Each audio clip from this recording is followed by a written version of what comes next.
Hello प्रणाम। तो चलू आइ अहाँ सबके घुघनी बनेनाइ सिखबै छी। तो चना के रात में फूले ला दऽ देने छलिए।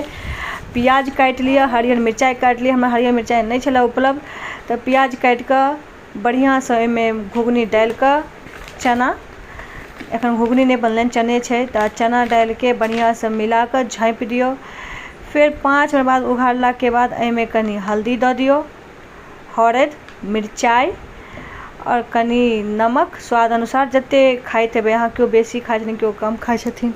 तऽ नमक देलाके बाद जे छै अहाँ ओकरा ओहिमे धनिया पाउडर कनी दऽ दियौ।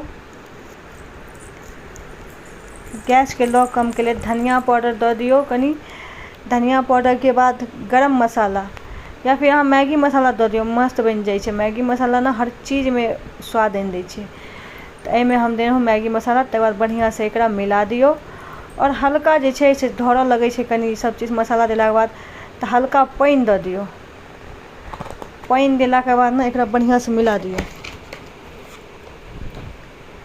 मिलेलाके बाद जे छै अहाँ देख सकै छियै कतेक सुंदर बनि रहल छै।